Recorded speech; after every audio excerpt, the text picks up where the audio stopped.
The 2020 census is how that great promise is kept. Respond today online, by phone, or by mail and help inform hundreds of billions in funding for education, health programs, and more. Shape your future. Start at 2020census.gov. I want to talk now about this story we're talking about in this political segment here. Andrew Gillum, of course, who came very close to being elected the governor of Florida, did an interview that aired today with Tamron Hall, where he talked about the incident that took place a few months ago where he was discovered sprawled out in a Miami hotel room where he was passed out in his own vomit. This is what he had to say to Tamron Hall. And to be very honest with you, when you didn't ask the question, you put it out there, is whether or not I identify as gay. And the answer is I don't identify as gay, but I do identify as bisexual. And that is something that I have never shared publicly before. In his interview, he talked about, of course, dealing with alcoholism, going to rehab. He talked about, of course, what he had been dealing with. His wife said that she knew about his sexuality before they got married. When he was asked what was his intentions when he went into that hotel room with that white gay male escort, he did not answer the question from Tamron Hall. He said he had blacked out, don't recall what took place in those 3 hours.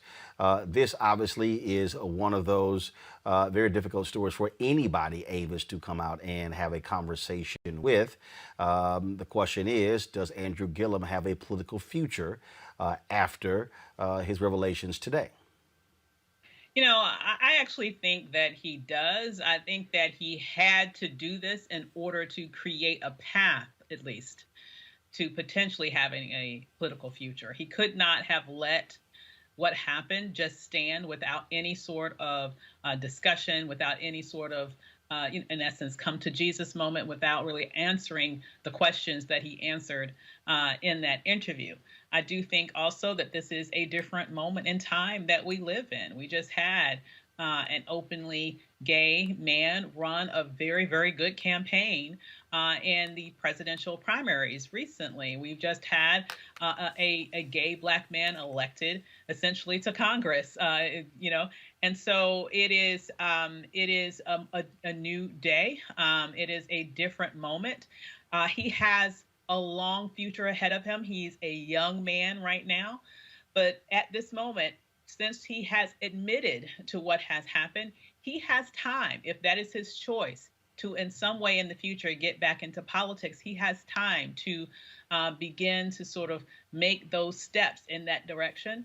But this is that first step that he literally had to take in order to start down that path. What we see in the future, we don't know, but at least I believe he has started in that direction to create the future for him that otherwise he would have had no chance at pursuing. Mustafa. Yeah, he cleared the slate. You know, it's also a chance for this country to get it right. And I believe Avis was talking about that. No one should have to hide their sexuality. Their sexuality has absolutely nothing to do with their ability to govern. What we should be focused on is the policies that the person focuses on and shares and is utilizing to try and make our country better.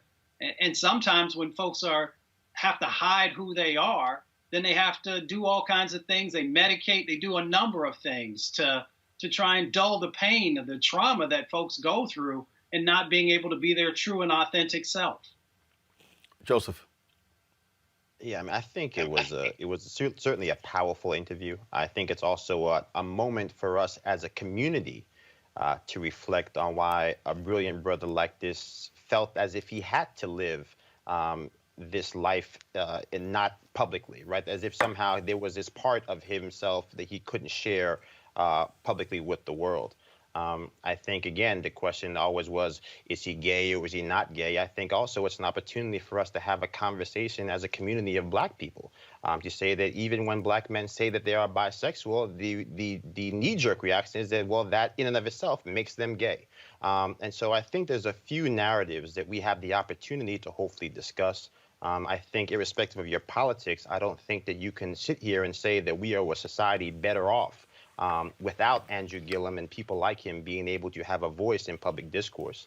And so obviously I think he was able to talk about some of the things that were on the minds of so many people. right? The fact of did his wife know, all of these other aspects that in many ways were more troubling to many of the millions of people who supported him than actually the act itself or his actual sexuality, which I think a great majority of people are really disinterested in and really just want to see somebody who they love, who they have a great deal of respect for, number one, getting the help that they need, but also number two, being able to live out their truth. All right, folks, back to our Roland Mark Unfiltered video in just one moment. As our community comes together to support the fight against racial injustice, I want to take a second to talk about one thing we can do to ensure our voices are heard.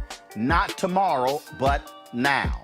Have your voices heard in terms of what kind of future we want by taking the 2020 census today at 2020census.gov? Now, folks, let me help you out. The census is a count of everyone living in the country. It happens once every 10 years. It is mandated by the U.S. Constitution. The thing that's important is that the census informs funding, billions of dollars, how they are spent in our communities every single year. I grew up in Clinton Park in Houston, Texas, and we wanted new parks and roads and a senior citizen center. Well, the census helps inform all of that and where funding goes. It also determines how many seats your state will get in the U.S. House of Representatives. Young black men and young children of color are historically undercounted, which means a potential loss of funding of services that helps our community. Folks, we have the power to change that. We have the power to help determine where hundreds of billions in federal funding go each year for the next 10 years. Funding that can impact our community, our neighborhoods, and our families and friends. Folks, responses are 100% confidential and can't be shared with your landlord, law enforcement, or any government agency. So please, take the 2020 census today. Shape your future. Start at 2020census.gov. In America, everyone counts, and the 2020 census is how that great promise is kept. Respond today online, by phone, or by mail, and help inform hundreds of billions in funding for education, health programs, and more. Shape your future. Start at 2020census.gov. First of all, y'all know what time it is. I haven't done this in a while, so y'all go ahead and roll it. No charcoal grills are allowed. Is this the crazy white people? I'm white. I got you, huh? Illegally selling water without a permit On my property. Whoa! Hey! You don't live here. I'm uncomfortable.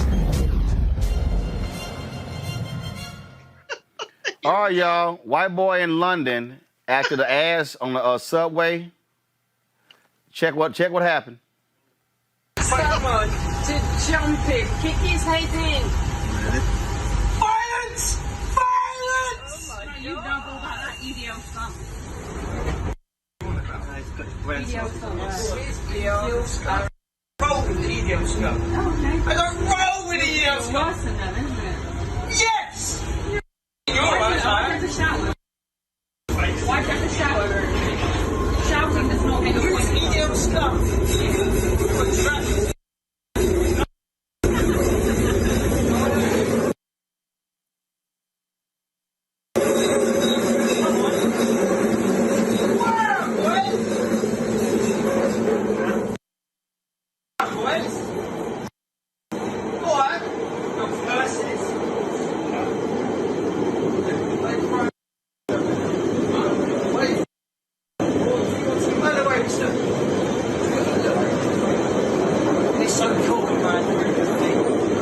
Yeah, you're lucky I have a form. I'm going to be posting it today. Trust me. Application is banned between the train and the platform.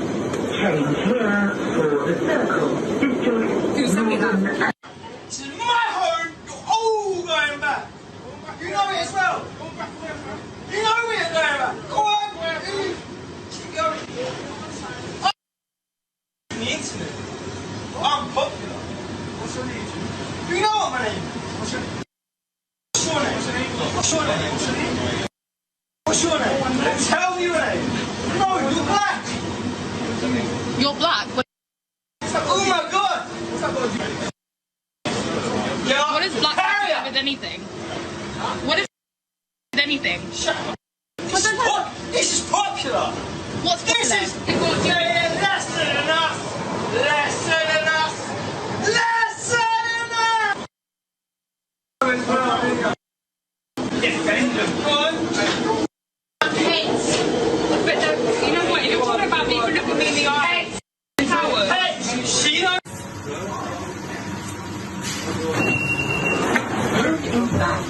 Please mark that.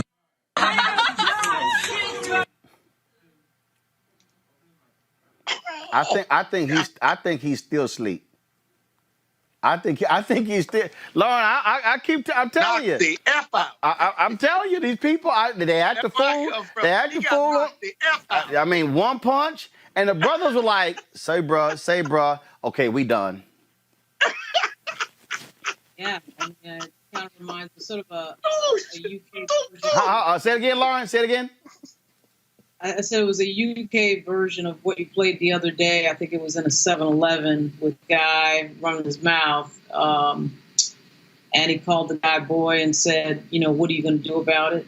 Not a big fan of assault and violence, but, it's a piece of advice that a lot of people need to understand. You can make any decision you want. You can do anything you want. You can make any decision you want. You can say what you want, but you have to be ready for the consequences of what you say and what you do. And that is, with this video, with the ability to have a camera on like everything with regard to our cell phones, we're getting kind of a window into a lot of things that happen in society. But that was like a replay of what showed. I think it was about 3 shows ago with the young guy in the store. Yeah, I mean, same thing. I mean, just like Scott, you kept telling me like, oh no, this is inciting violence. No, I keep telling you. Okay, I changed my tune now, having been through this, which is one of my favorite sections of your show. Let me just say this: I don't condone violence. I still don't, but I understand. Yeah, I understand. I understand. Robert, they gonna learn. They gonna learn. Stop messing with people. Well, look, play stupid games, you win stupid prizes. So I think they've learned this lesson. And those black dudes, they were like Wakandan or something. Like those are some, some of those war dogs. So he picked the wrong ones. I mean, he probably should have figured out halfway through that soliloquy that things weren't going to end well. He probably should have got off one stop earlier. But I think part of what we have to teach in our history, because we spend so much time teaching the nonviolent parts of black history that's lulled many people into believing that throughout our entire heritage, all we did was, sit and pray and sing songs and stuff. No, you had the Stono Rebellion, you had John Brown, you had the original Cassius Clay. Look up a lot of our history and find out exactly what happened and the battles that took place. And maybe people have a different opinion when they decided to make these sorts of speeches in public. All right, folks, real short break. We got to get. Hold up. Let me ask you a quick question. No, I got to go to the next break. I got to go to the next. What? I got to go to the next guest. I got to go to the short break. When we come back. Do you have a right to hit somebody if they call you the N-word in public? Yep. Yes or no? Yep. That's your answer. All right, folks, back to our roll mark unfiltered video in just one moment. As our community comes together to support the fight against racial injustice, I want to take a second to talk about one thing we can do to ensure our voices are heard. Not tomorrow, but now. Have your voices heard in terms of what kind of future we want by taking the 2020 census today at 2020census.gov? Now, folks, let me help you out. The census is a count of everyone living in the country. It happens once every 10 years. It is mandated by the U.S. Constitution. The thing that's important is that the census informs funding, billions of dollars, how they are spent in our communities every single year. I grew up in Clinton Park in Houston, Texas, and we wanted new parks and roads and a senior citizen center. Well, the census helps inform all of that and where funding goes. It also determines how many seats your state will get in the U.S. House of Representatives. Young black men and young children of color are historically undercounted, which means a potential loss of funding for services that helps our community. Folks, we have the power to change that. We have the power to help determine where hundreds of billions in federal funding go each year for the next 10 years. Funding that can impact our community, our neighborhoods, and our families and friends. Folks, responses are 100% confidential and can't be shared with your landlord, law enforcement, or any government agency. So please, take the 2020 census today. Shape your future. Start at 2020census.gov. In America, everyone counts, and the 2020 census is how that great promise is kept. Respond today online, by phone, or by mail, and help inform hundreds of billions in funding for education, health programs, and more. Shape your future. Start at 2020census.gov. The idiot had a conference at the White House today, all white historians, where he announced he's going to be signing an executive order creating a National Patriotic Education Commission. He took the time to slam the 1619 Project. Let's just say he was just simply talking to more white people. Listen to this, fool. Like those of Howard Zinn that try to make students ashamed of their own history. The left has warped, distorted, and defiled the American story with deceptions, falsehoods, and lies. There is no better example than the New York Times totally discredited 1619 Project. This project rewrites American history to teach our children that we were founded on the principle of oppression, not freedom. Nothing could be further from the truth. America's founding set in motion the unstoppable chain of events that abolished slavery, secured civil rights, defeated communism and fascism, and built the most fair, equal, and prosperous nation in human history.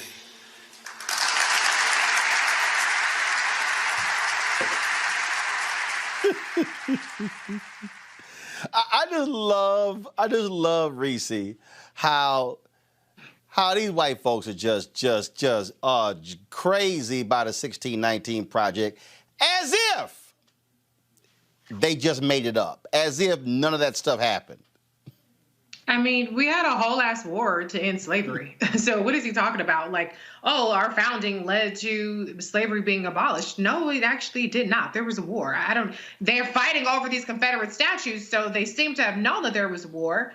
It's absolutely ridiculous. This is what it looks like when you have a fascist government, when you have a government that's all about propaganda, whether it's vaccine propaganda, whether it is propaganda about history, whether it's propaganda about science, climate change, things of that nature. What Donald Trump and the Republican Party want to create is an alternate universe that extends beyond Fox News and actually extends into the classrooms, and it extends into how we are actually teaching people about our American history, which, by the way, is already inadequate. By the way, there's already not enough information about the true nature of the way that this country was founded and the fact that we are still fighting for basic civil rights to this day. And so this is just another one of his ploys to try to create an alternate reality. Unfortunately, Donald Trump and Betsy DeVos are over the government, and they have a large degree of power to actually see that these kinds of indoctrination, alternative histories actually make it into the classrooms. And that's very scary. Erica, this is all about appealing to whiteness. Donald Trump, Bill Barr, their whole deal, they want to appeal to white voters and attacking 1619 Project. Oh, it's distorted, it's been discredited. Actually, no, it hasn't. And guess what? They can try to run away from it all they want to. They can try to call this the 1776 Commission. Listen to y'all. 1619 happened.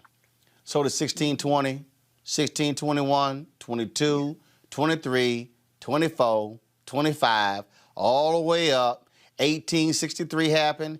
1865 happened. The Great Compromise of 1877 happened. Jim Crow happened. Black people having their land stolen happened. The peonage system, that happened. Pig laws, that happened. Lynching, that happened. Racism during World War I, that happened. Racism during World War II, that happened. Racism during Korea, that happened. Racism during Vietnam War, that happened. I mean, we can just go on and on. I mean, here's my whole deal.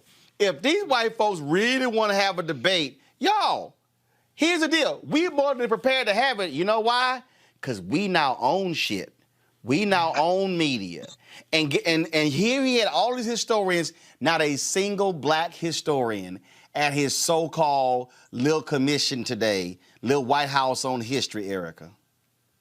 Yeah, why would they be? I mean, this is all about white supremacy. This is about a person whose father was arrested at a Klan rally, really living out his best years. And so if everyone is to buy into white mythology, which says that this noble Italian came across the shores and discovered America, and then fast forward to 1619, there were people that immigrated to the U.S. and labored the U.S. soil to make it the wealthiest country in the world. That is white mythology. The truth of the matter is that this country was founded on nothing less than genocide and nothing less than theft. Full stop. And so he's talking to people that want to continue to live in this this world where that is really the gospel. But it's not the truth. And it is very much so an unrepentant history. And so when you think about the way that Betsy DeVos, who only came into power because, as Dr. Carr says, smiling Mike Pence casted the tie-breaking vote in the Wells and the Senate as the president of the Senate, you now see how they have joined forces in order to continue to depress and oppress Black folks, right? It's particularly Black children, just coming off of the last segment that you just had there a moment ago. And so if people don't really kind of use these as smelling salts to understand that these people mean nobody any good, the goal is oligarchies in place. The goal is to have an authoritarian government ran by a white man, held down by white men. That and in that direction, it doesn't matter who gets dozed over. It will be Black and brown people largely, but there will be white casualties as well. And so if people don't really come into the understanding that the media is just a tool to really telegraph the message of the apartheid state that the United States of America is headed into, I don't know what, other evidence that people need that this is really nothing more than a group of folks who will do nothing, will stop at nothing rather, to have all of the power that they actually demand. And Greg, the whole deal with bringing up Howard Zinn and all this other nonsense. I mean, these are illiterate people. These are individuals who know nothing. These are individuals who are full of it. Stephen Miller, we know damn well Trump can't read, and so hell, he can barely even say the number 1619, 1776. But again, and not only that, I have the story right here. Go to my iPad. Dallas Independent School District apologized for an assignment that asked high school students to write an essay about a modern hero and suggested Kyle Rittenhouse, the 17-year-old charged with killing 2 people during protests in Kenosha, Wisconsin. I mean, I have been saying to people since 2009, we're living in the age of white minority resistance, where white people are in the majority, but they have the people like, oh, no, we're losing. When they keep saying we're losing our culture, our values, what they're actually saying, Greg, is whiteness no longer dominates.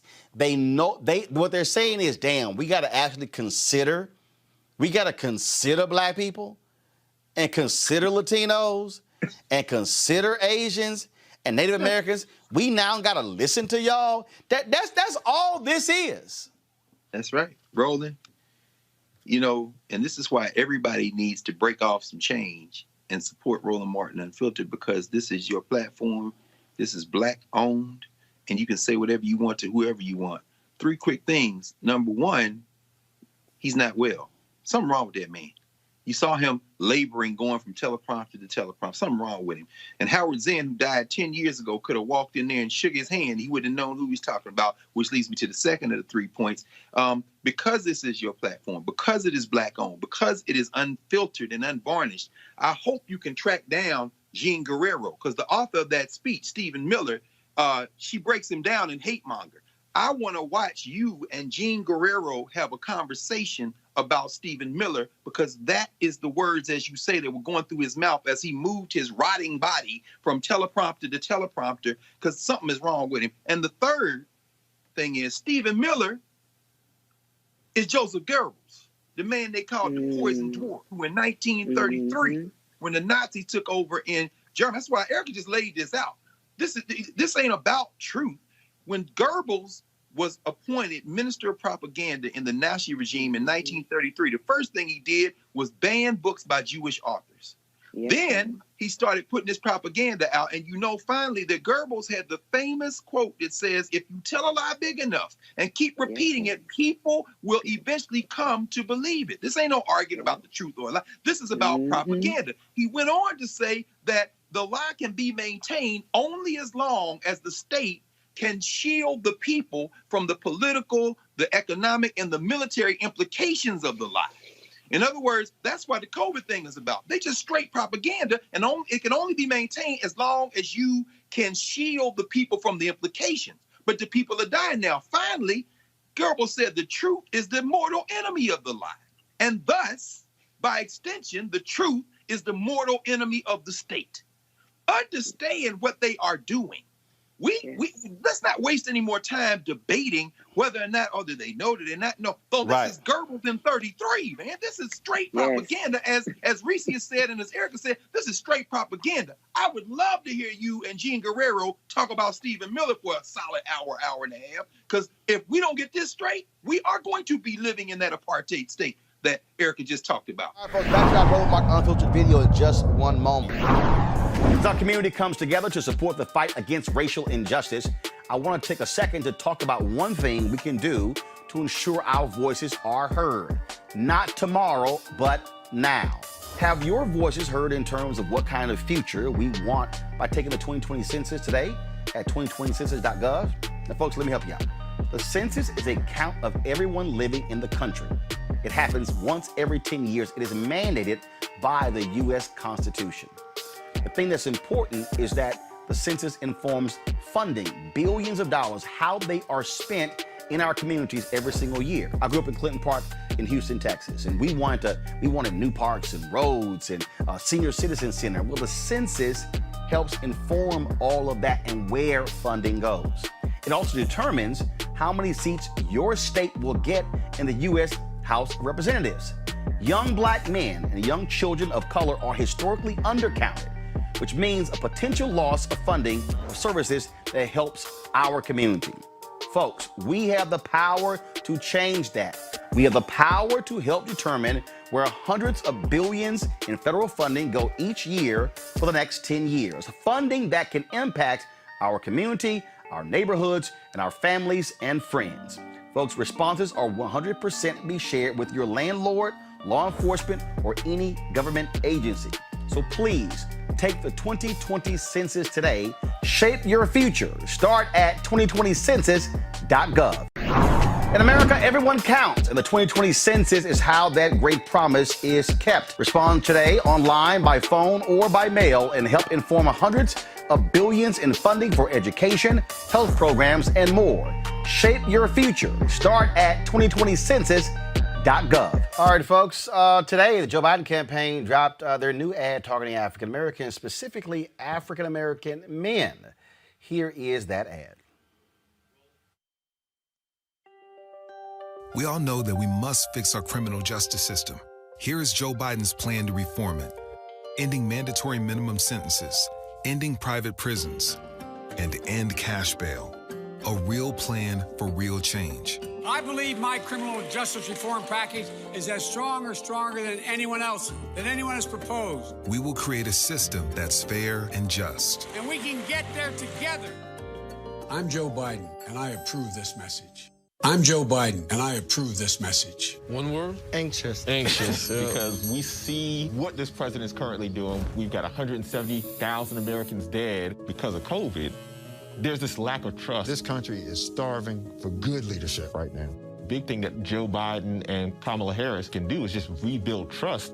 I'm not going to agree with everything that anyone says. My wife will tell you that from the beginning. But who do I trust my children's future to? I trust Joe Biden more than anyone else. I'm Joe Biden, and I approve this message. But they've got the experience. I'm still in shock 3 or 4 years later that we're in this position now. November can't come fast enough because there are families that need help now. There is no good reason, if you are able to vote, not to vote. We need to, right? We need to have individuals that are in office like Joe Biden and Kamala Harris. Good governance makes a difference. To the thousands who did not vote, We need you to show up for our future and for our country. That's right. You cannot sit on the sidelines. You got to get in the game. I'm Joe Biden, and I approve this message. But they've got the experience. I'm still in shock 3 or 4 years later that we're in this position now. Our democracy is at a pivotal point. From the top, we don't trust our government. We see the trouble we're in economically. We've got 170,000 Americans dead, and yet this president will do anything he can to make it seem like things are better than they are. I did more for the black community than anybody with the possible exception of Abraham Lincoln. It's our responsibility. If we don't lead that effort to make things better, we can't ask other people to do it. There is no good reason not to vote. Right, we need to have individuals that are in office like Joe Biden and Kamala Harris. They are our best shot to take us forward. And that's what makes me incredibly hopeful, but we really do have to work for this thing. To the thousands who did not vote, we need you to show up for our future and for our country. You cannot sit on the sidelines. You got to get in the game. Let's go to our panel here. Mustafa, what do you make of those particular ads? I think they're effective because they're talking about real world issues that people care about. And they also have been shot in locations where most folks spend, a considerable amount of time. It really resonated with me when the brother was saying that, he actually would trust his child's future in the hands of Joe Biden. So that says a lot because, brothers and sisters, love their children. And for someone to say that they would actually trust an individual with that child's future, that says a lot. Avis, obviously Joe Biden and Democrats are looking at numbers. There was a 9-point gap between black men and black women when Obama ran against Romney in 2012. That went to a 13-point gap in 2016 with Trump and Clinton. The White House, they actually believe they can get as much as 20% of black men voting for them in this election. Democrats have spent a lot of time talking about the power of black women voters. I've heard black men who said that they felt that they were being ignored by the Democratic Party. And Trump, you saw all the black men who were speaking at the Republican National Convention. That's who they're trying to reach. Mm-hmm. Absolutely. That is, I would argue, the swing vote within the black vote. And what impressed me most was that this just wasn't one token ad. You ran several ads back to back. And all specifically targeting this very important constituency. The one that I personally liked the best was the one that laid out a piece of Biden's criminal justice plan. One of the things that frustrates me the most from hearing a lot of rappers talk about we need a certain agenda and a lot of the things on the certain agenda that they are threatening to hold the black vote hostage for are actually already on the Biden agenda. It really shows you the degree to which most people don't even know what's on the Biden's agenda, particularly as it relates to the black community. And so I was very happy to see that they are beginning to specifically articulate some of their policy choices because that is what people need to hear. I think you can definitely encourage and talk to people about the importance of voting all day long, and you certainly should. But people are very practical and want to hear the bread and butter issues and how their lives will be changed once you get in office. And you can only start to really unravel that with a great deal of depth when you speak specifically about how your policy stances contrast with what's happening right now. And I think they were going definitely in the right direction with that particular ad. And I hope they produce others that address other issues that are particularly important to the black community as well. Samuel Jackson is getting involved in this election as well. He is pushing folks to go to headcount.org to check their voter registration and register to vote. He also has a special tutorial there. I'm going to see them play it in just 1 second here. Sam is hilarious with his videos, but again, you're seeing an increasing number of people out here who are really pushing this whole idea of getting out to vote. And not only that, he shared this here. He wants 2,500 people. He said, if 2,500 of you click a voting action below to make sure you're good to vote, I will teach you to swear in 15 different languages. So watch this video. Watch this video here from Samuel L. Jackson. Listen up. if 2,500 of you head to my head count link to make sure you're hashtag good to vote, I will teach you to swear in 15 different languages. Listen up. If 2,500 of you head to my head count link to make sure You got to do what you got to do. You got to do what you got to do, Joseph. I think, to me, the one thing that I think will come out of 2020, irrespective of the outcome, is that I think there's a new generation of people of color who finally realize that they got to get off the couch and get in the game. And I think that we've seen that across the generations. I think we're seeing that in the various subsets of demographic groups.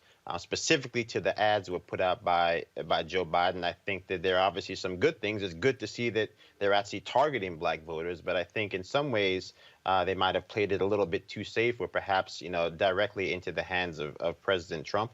I think that obviously those ads are trying to shore up the base. But if you're talking about the swing constituency within black people, that being black males, we didn't really see much talking about jobs. And the African Americans that had jobs underneath President Trump, the increase in actual wages underneath President Trump, whether people want to dispute those or not. We didn't have anything really addressing the fact that obviously, yes, President Trump did pass the First Step Act, and the likely comeback from Republican strategists all of tomorrow will be that if Joe Biden cared so much about justice reform, he had 40 years to do something.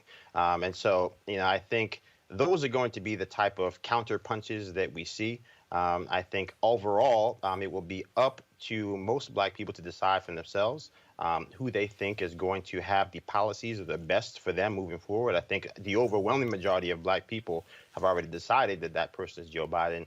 And so I think if we're talking about getting that remaining constituency to make a choice, I think there are potentially some holes there in the argument that the RNC and President Trump's administration are going to seek to exploit. All right, folks, back to our Roland Martin Unfiltered video in just one moment. As our community comes together to support the fight against racial injustice, I want to take a second to talk about one thing we can do to ensure our voices are heard. Not tomorrow, but now. Have your voices heard in terms of what kind of future we want by taking the 2020 census today at 2020census.gov? Now, folks, let me help you out. The census is a count of everyone living in the country. It happens once every 10 years. It is mandated by the U.S. Constitution. The thing that's important is that the census informs funding, billions of dollars, how they are spent in our communities every single year. I grew up in Clinton Park in Houston, Texas, and we wanted new parks and roads and a senior citizen center. Well, the census helps inform all of that and where funding goes. It also determines how many seats your state will get in the U.S. House of Representatives. Young black men and young children of color are historically undercounted, which means a potential loss of funding for services that helps our community. Folks, we have the power to change that. We have the power to help determine where hundreds of billions in federal funding go each year for the next 10 years. Funding that can impact our community, our neighborhoods, and our families and friends. Folks, responses are 100% confidential and can't be shared with your landlord, law enforcement, or any government agency. So please, take the 2020 census today. Shape your future. Start at 2020census.gov. In America, everyone counts, and the 2020 census is how that great promise is kept. Respond today online, by phone, or by mail, and help inform hundreds of billions in funding for education, health programs, and more. Shape your future. Start at 2020census.gov. In South Carolina, Jamie Harrison is in a dogfight with longtime Senator Lindsey Graham to represent that state in the United States Senate. That race is neck and neck, and Jamie Harrison joins us right now on Roland Martin Unfiltered. Jamie, it's kind of, first of all, glad to have you back. Well, it's good seeing you. Go right ahead. I can't hear you. Go ahead again. I said it's good seeing you. Can you hear me? Yes, sir. Now I can hear you. Sorry, that was a microphone that was open. Now I can hear you. I've been sort of laughing because your opponent, Lindsey Graham, who has done everything he could to kiss Donald Trump's butt, now he is trying to hit you on your taxes. This was a video that his folks put out a little bit earlier. Folks, play this. I've released 11 years of my tax returns. Where are your tax returns? How did you make your money? So, he had nothing to say about Donald Trump's taxes. Now, all of a sudden, he cares about taxes? Roland, it really is funny, man. And it's sort of sad to see this man who's been in Washington, D.C. for 25 years just become so desperate. But he's seeing what we're seeing on the ground, but he's also seeing what we're seeing in the polls. He's about to lose his job. And he's trying everything that he can right now to throw at the wall in order to try to make some traction. But ultimately, it's this. This is a grassroots movement that we've been building here in South Carolina for almost 2 years because we've been focused on the issues that people care about. This is a guy who said, over our dead bodies will we allow an extension of the unemployment benefits. And we have 750,000 people who have filed for unemployment here in South Carolina. This is the month where they're getting their kids ready to go back to school. So they need school supplies. They have to, 400,000 of those folks have to pay for their own health care now because they lost their health care and they're now on COBRA. And so he's just been disconnected. He's detached. And right now it's coming back to roost because the people are saying through the polls, through the fundraising, that what he's been selling for 25 plus years, they don't want it anymore. One of the things that also that is interesting is that we've run the ad before.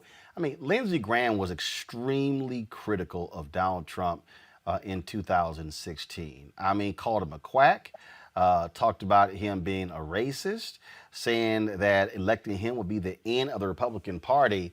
But I don't know of anybody else who has sold their soul to Donald Trump as much as Lindsey Graham. Well, it's shameful. It really is, because in the end of the day, the people in South Carolina want somebody with a backbone, somebody with a spine who could stand up and do what's right. And we can't count on Lindsey Graham. And many of us are disappointed. And it's partly, Roland, because we had some respect for Lindsey Graham. When John McCain was alive, we thought Lindsey Graham was one of those type of people that even though if we didn't agree with him all the time, that at the end of the day, he would do what's in the best interest of the state and the nation and would rise above the political fray. But what we see that this guy is a con artist. All he wants is political power, and he will say and do anything in order to get it. You talked about the issues that matter. What do you think this race is going to come down to in South Carolina? Is it going to come down to health care? Is it going to come down to the economy? Is it going to come down to education? What are you emphasizing to get folks to support you over the incumbent? All of the above. And what I just did, Roland, was about 2 weeks ago, almost 3 weeks ago, I rolled out my HOPE agenda for rural communities in South Carolina. In essence, it's a 5-part plan looking at healthcare, education, economic opportunities, infrastructure, and also it included a Farmers' Bill of Rights. Because when you look at South Carolina, she's at the top of all of the bad lists and at the bottom of all the good lists. And part of that reason is because our rural communities, and rural in South Carolina is just as diverse as urban. But our rural communities are in desperate need to be rebuilt and be revitalized. And so in this plan, we have all kinds of things. A new game plan for historically Black colleges and universities. We create on the campuses there what I call rural centers of excellence, where we match up these communities with our HBCUs, and we allow those HBCUs to do technical assistance to those rural communities to help the mayors and the county administrators with understand grants, federal grants, and all of these different things. And so we're really, really excited about it. And it addresses an issue in an area that nobody other than Jim Clyburn has really paid much attention to for the past 20 or 30 years. And so healthcare in particular is the number one of those issues.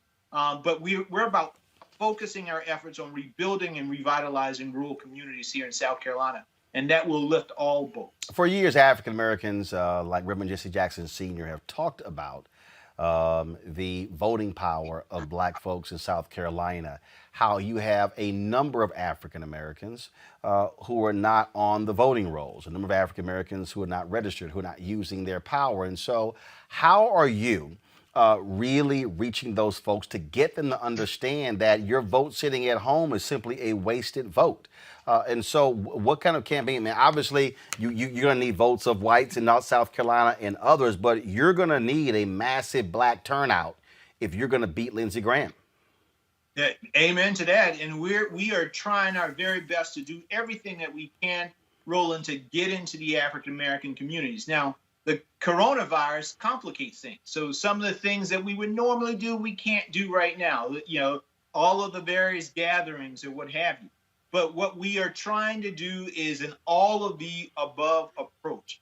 We're focusing on voter registration like a laser. Right now, for the first time ever, we now have over 1 million people of color, and the vast majority of that, probably about 95% of that, African Americans. And they're for the first time over 1 million people of color that are registered to vote here in South Carolina. We still have large pockets, though, of unregistered black voters. And we've been working with civic organizations, Greek organizations, the churches and all to make sure that we are reaching out to get those folks registered. We still have about 2.5, 3 weeks to get that registration up. And we're going to do everything that we can. We're on black radio. We've saturated that. We've saturated the black newspapers, working with barbershops and beauticians, with the Greek organizations. We have an adoptive precinct program where we are partnering with civic organizations to get out into their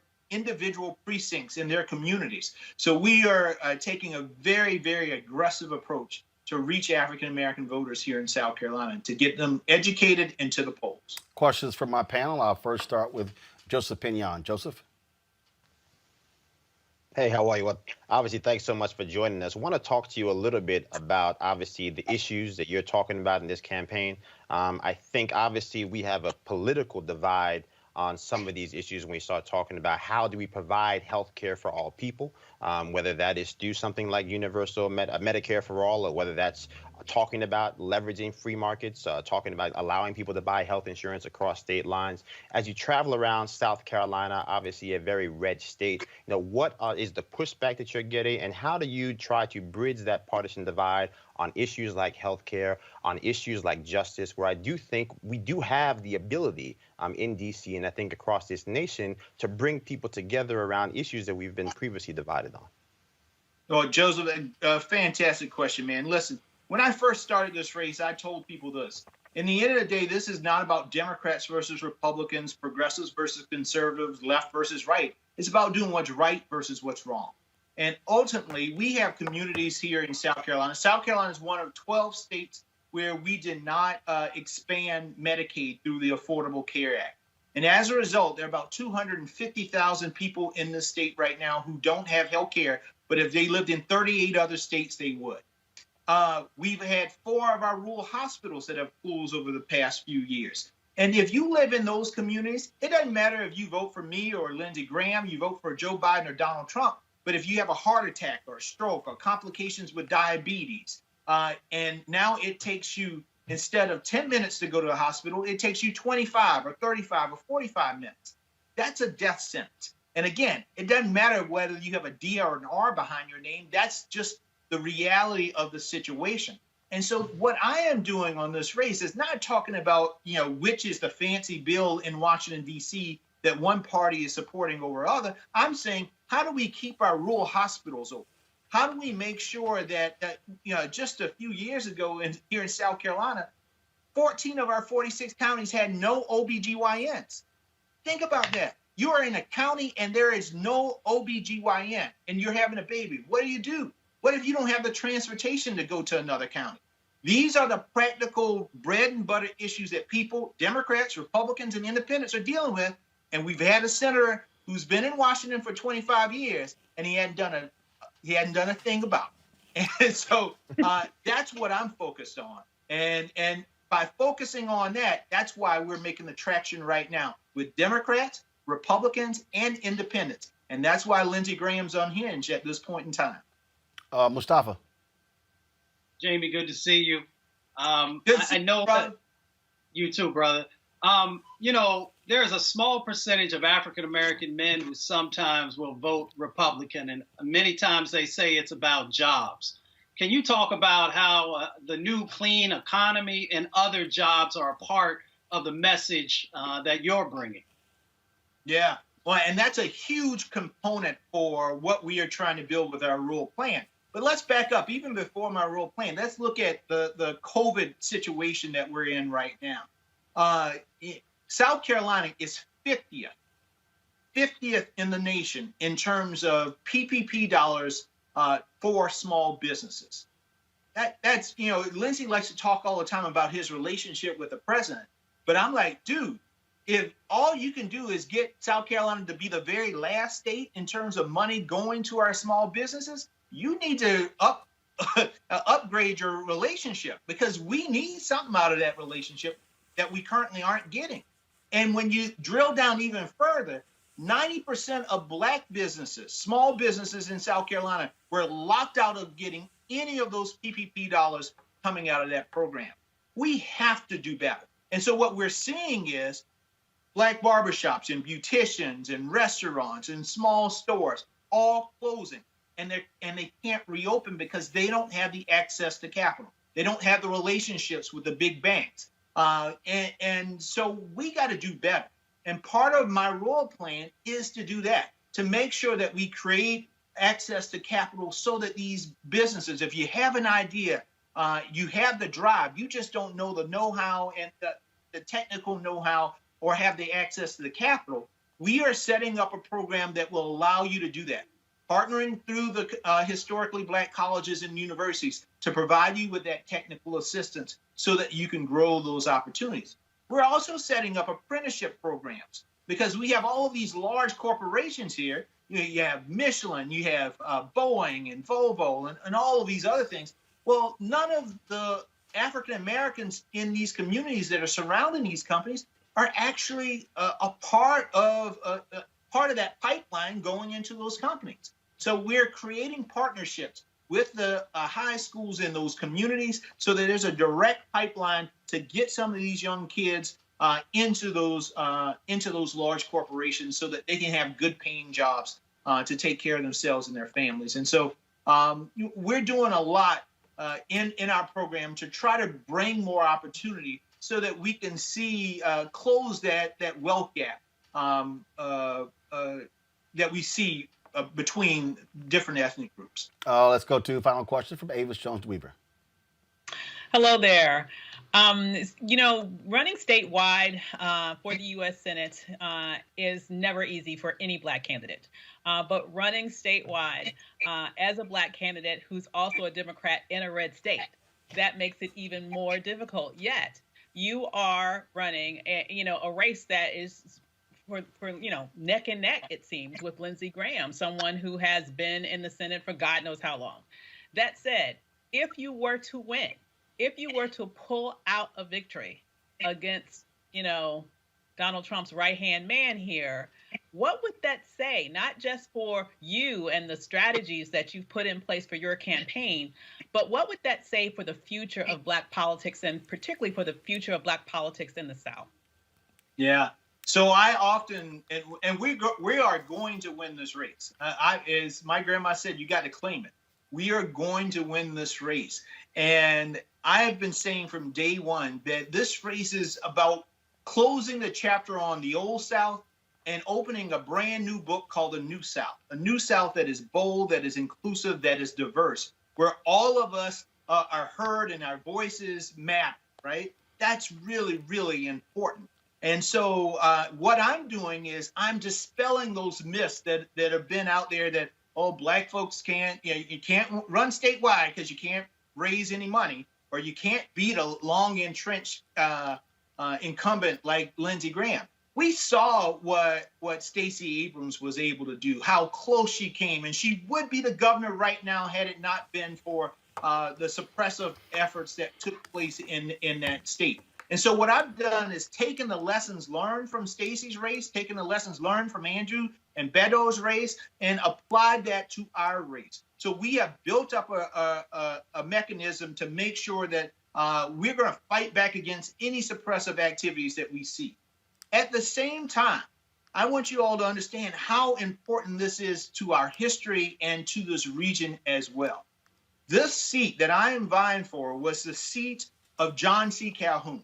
This seat was the seat of a man called Pitchfork Ben Tillman, who would go to the floor of the United States Senate and talk about the joy of lynching of Black folks.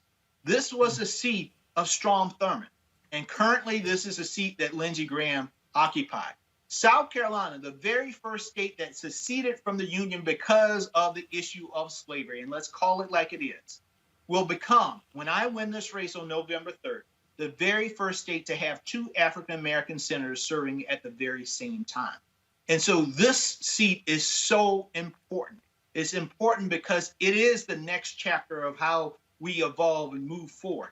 And so that's why I ask everybody, if you want to be a part of this, you want to be a part of history, go to jamieharrison.com, be a part of our movement, volunteer, make phone calls, send postcards, make a contribution. All of those things are important because we can really close the chapter on the old and start a whole brand new chapter or a brand new book when we win on November 3rd. All right, Jamie Harrison, we certainly appreciate it, man. Thank you so very much for joining us. Thank you, Roland. Take care, bud. Good luck. All right, folks, back to our Roland Martin Unfiltered video in just one moment. As our community comes together to support the fight against racial injustice, I want to take a second to talk about one thing we can do to ensure our voices are heard. Not tomorrow, but now. Have your voices heard in terms of what kind of future we want by taking the 2020 census today at 2020census.gov? Now, folks, let me help you out. The census is a count of everyone living in the country. It happens once every 10 years. It is mandated by the U.S. Constitution. The thing that's important is that the census informs funding, billions of dollars, how they are spent in our communities every single year. I grew up in Clinton Park in Houston, Texas, and we wanted new parks and roads and a senior citizen center. Well, the census helps inform all of that and where funding goes. It also determines how many seats your state will get in the U.S. House of Representatives. Young Black men and young children of color are historically undercounted, which means a potential loss of funding for services that helps our community. Folks, we have the power to change that. We have the power to help determine where hundreds of billions in federal funding go each year for the next 10 years. Funding that can impact our community, our neighborhoods, and our families and friends. Folks, responses are 100% confidential and can't be shared with your landlord, law enforcement, or any government agency. So please, take the 2020 census today. Shape your future. Start at 2020census.gov.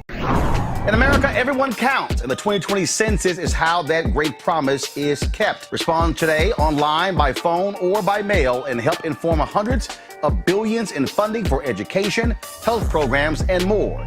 Shape your future. Start at 2020census.gov. All right, folks, Representative John DeBerry Jr. had always represented his Memphis State House District in Tennessee as a Democrat. We don't have him out yet. All right, folks, I thought we had him as a guest. So let me just do this here. I'm going to push that story and go to this next story, and that is, you know what? We'll do this in here. Let me just do it right. I'll go ahead and do it right now. All right. So y'all let me know when he's on the phone. I'll talk with him about the panel. Again, he's represented this district, y'all, for 28 years. This year, though, he's going to be running as an independent because the Democratic Party Executive Committee decided to remove him because of his pro-life beliefs. According to the Executive Committee, one of the members was quoted as saying that, well, because he's an incumbent, those who ran against him didn't have the money necessary to run against him, and they did not believe that the people in his district fully understood that he was pro-life. Greg, you're from Tennessee. This is, I don't give a damn what your position is, whether you're pro-life or pro-choice. For an executive committee to remove a duly elected official because he is pro-life, that means you are depriving the people who have voted for him of representation, of him representing them. Yeah, you know, Roland, we know what this is, brother. We know what this is. I mean, let's be clear. Here's a black man. He's Church of Christ minister. I got a lot of people in my family, Church of Christ. I love them. Of course, they're my people. Until people understand that we have a full range of opinions, you know, there are a lot of people in black communities who are against a woman's right to choose to terminate a pregnancy. I won't use the language pro-life or pro-choice because those aren't correlative. You know, if DeBerry wants to take that position, that's his position. And I'm sure, and I assume it's a position of conviction. And, you know, DeBerry is a famous name in Tennessee politics. Lois DeBerry was in the Tennessee legislature when I was in undergrad out of Memphis. So John DeBerry is, you know, his famous name. You know, these Democrats need to understand that in order to have our people still vote Democrat, got to be able to accommodate that type of opinion. Now, we don't all have to agree with it. I myself, I believe it's not about my personal beliefs about whether a woman should be able to terminate pregnancy or not. My belief is the state is not the same as our personal beliefs. I don't have the right to tell another human being what to do in a situation like that. But if DeBerry wants to mix his faith and his politics, that's who he is. And the Democratic Party in Tennessee is underwater anyway. So I don't know what the hell they think they're doing by doing that to him. Look, the reality is this here, Reese. There are pro-life Democrats. There are pro-choice Democrats. I do not believe that the issue of choice or life should be a determinant as to whether or not you run as a Democrat. And to remove this man from the position, I don't care. That is idiotic to me that that's the decision that would be made. Yeah, I mean, I obviously don't agree with his political ideology in this case. However, the bottom line is that he was elected. If people did not primary him, if they chose not to run against him because he was well-funded or he was an incumbent, that's on them. I think each politician, it's incumbent upon them to run on their platform and get the votes that they need to get elected. And so I think this is kind of usurping the will of the people and trying to, you know, impose an ideological purity test on somebody that is against what people have already voted for. So I don't agree with that. I do believe that the Democratic Party is a big tent party, even if I don't agree with everything that somebody says. And to me, I think choice, anti-choice, however, whichever language you want to use, goes beyond just a difference of an opinion, because ultimately what you do with your ideology, if that actually translates to trying to block contraception or block funding for Planned Parenthood or a number of things that go under the so-called pro-life or anti-choice banner comes into play. But the bottom line is, if you won your election, if your constituents voted for you, then they have a right to that representation. Representative DeBerry on the phone. I want to get him on because I think you know, this is the kind of stuff that, you know, you got Republicans whose whole position is they don't like pro-choice Republicans. That's their take. They don't like pro-choice Republicans. But it makes no sense because all right, now we have him here. Representative DeBerry? Can you hear me, sir? All right, so I'm here. All right, we got you. All right, so you've been pro-life all of these years, and so all of a sudden the decision was made to remove you. How did they arrive at the conclusion that they have the power to remove you from the ballot because of because you're pro-life? Well, members of my opponent's executive team are members of the executive board or made the complaint to the executive board.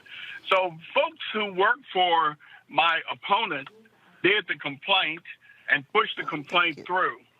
And so they have the right using a provision in the law which has never been used in this fashion before to disassociate themselves with me, and they removed me from the ballot after I had qualified by having members of my community sign my petition, members of my constituents. They disqualified me after the filing deadline, and so I could not run as a Democrat or a Republican. I read this one story where one of the executive committee members said that your constituents were unsure or they did not really know about your position. Really? They have run against me 3 consecutive elections, putting everything out there. 3 Democratic opponents have run against me, talking about my disagreement with them, with the Democratic Party on abortion and on several other issues. So there is no way that my district could be misinformed or uninformed about where I stood. And not only this, they had the audacity to say that the people in my district basically didn't have sense enough to elect their representative. They had to do it for them because they weren't informed enough to make that decision. So we talk about a bunch of folks who probably have never set foot in District 90 making a decision for District 90. You have led the Coleman Avenue Church of Christ in Memphis for the last 20 years. And this is the position that you've taken. Now, is this the only issue they have with you? I mean, do they appreciate you voting for them on other issues, and just on this one, you just happen to be pro-life? Well, I have stood with them on many issues that are procedural and some issues that have to do with policies. So that has never been the problem of me just being a radical against the Democratic Party. This was the fact that they have run 3 consecutive elections against me. They have run 3 strong opponents, have financed them extremely well, and I still won by anywhere between 65 and 70%. The only thing they had left was to remove me from the ballot. So they had an individual here again that was a member of the staff of my opponent file a complaint, and they voted on the complaint with 48 hours notice in a Zoom meeting in the middle of a pandemic. They removed a 13-term incumbent who has been reelected by his district on a Zoom meeting. I'm reading this story here, and it said that the executive committee had a responsibility, quote, to confirm the legitimacy of an individual representing themselves to be a Democrat. This is quoting Kendra Lee, a 32-year-old Black Democratic activist and committee member from Memphis. She said, quote, there was never a question of morals or character. This is very much straight down the line as to your responsibilities as a Democratic elected official. So are they saying that in order for you to be a Democrat, you absolutely must be pro-choice? Yes, they absolutely say that I must be pro-choice. And according to them, Democratic policy, somewhere along, they said, and I quote, the Democratic Party has evolved. And I'm hearing some other voices. I don't know if you can hear them. No, we're fine. The Democratic Party has evolved, and that I didn't evolve with it. And because of this, because this is their policy, this is their stand, I'm either pro-choice or I am not a Democrat. And it was argued during the meeting that they were shrinking the tent. The so-called all-inclusive party was excluding the one conservative Democrat in the entire state who is elected to the House of Representatives. But you're saying that... Go ahead. So they're saying that there wasn't room in the entire legislature for one conservative Democrat. But here's the deal, though. I wouldn't even use the phrase conservative Democrat. There are a lot of African Americans who are very liberal, who simply because of their moral convictions and their religion, are pro-life. They don't call themselves conservative. Oh, exactly. Now, according to the Tennessean, other members said that you took money from a Republican-aligned political action committee, that you voted for school vouchers, and that you voted for a Republican as House Speaker in 2019. Well, here's the thing. First of all, everybody up there votes with Republicans. There are only 25 Democrats out of 99 in the House. It takes 27 Republicans and every Democrat for a Democrat to pass a bill on the floor of the House. So everybody up there votes with Republicans.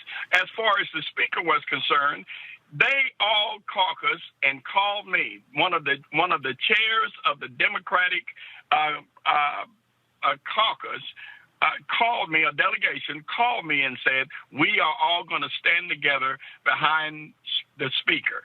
We're going to all vote. We're going to start this year off good and in harmony.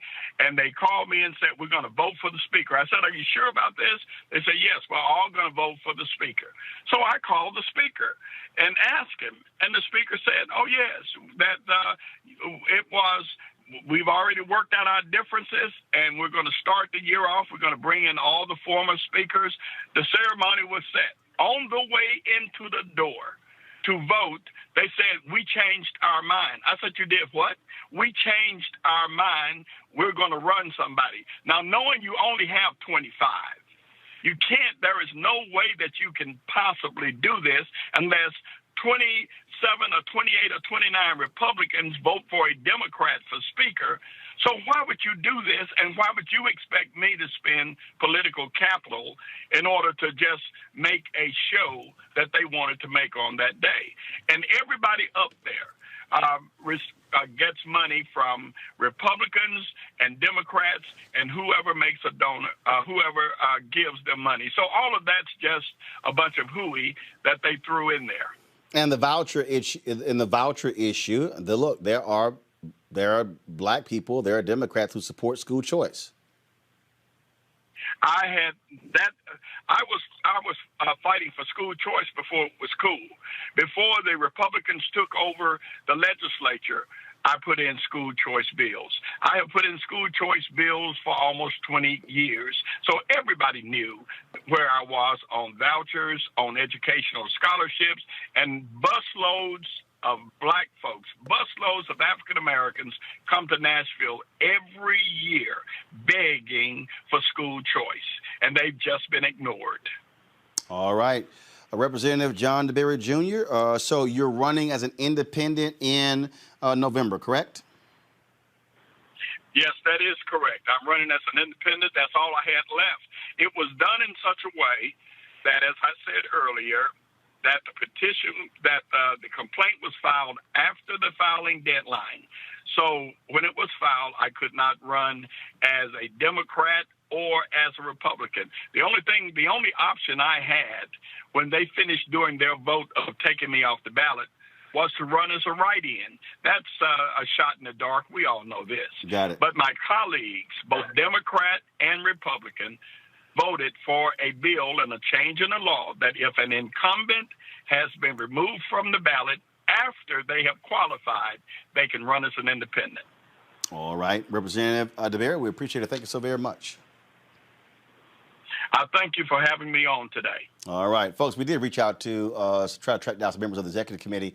We're going to try to get one of them on tomorrow because, Erica, I really would like to hear an explanation because I do believe it's fundamentally unfair. I don't care. Here's the deal.